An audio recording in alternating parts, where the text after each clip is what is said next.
Okay, so when we get started with Amazon, we have to talk about AWS regions. And so AWS has regions all around the world. So you may have heard something like this called US East 1, or if you take, for example, the Sydney region, it's called AP Southeast 2. So AWS has just a bunch of regions around the world, and a region is what you think it is. It is basically somewhere in the world. Each region will have availability zone. Now, availability zone, we know and recognize them because they end up with a letter. So, for example, US East 1A or US East 1B, and so on. So the letters are A, B, C, D, E, and F. Can go up to 6 AZ so far. So AZ is another word for availability zone, and they're basically representing physical data centers in a region. Okay, so think of like a huge data center somewhere in the world. Now, all these availability zones, they're separate from one another because they want to be separate from disasters. Okay, so this is why we have multiple AZ in one region. Okay, so each AWS region is basically built around a minimum of 3 data center or availability zones, and that's the basis of how Amazon works. Each AWS console now are region scoped, okay, except IAM and S3. And so basically when we go into the AWS UI, as you'll see in a second, you will be scoped to a region. And what that means is that when you do changes or when you perform actions, you will perform this action in this specific region. Now the AZ themselves are a subset of the region, but they're not shown in the console.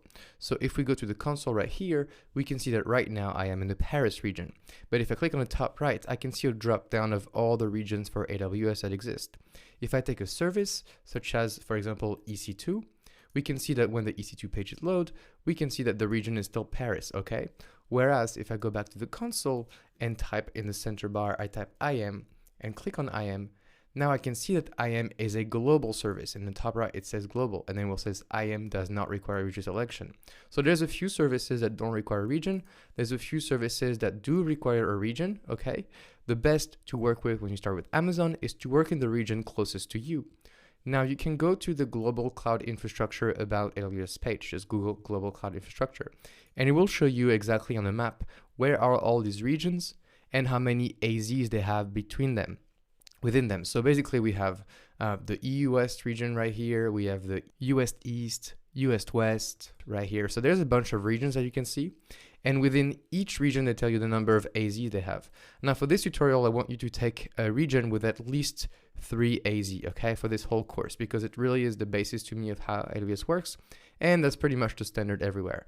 So when you do this tutorial, choose a region that is close to you. If you live in Brazil, take a region in South America, right? If you live near China, take the region that is closest to you. If you live in the US, do not choose Australia or Europe as your region. So that's just the basics, region and AZ. And now we're ready to get started with Amazon Cloud.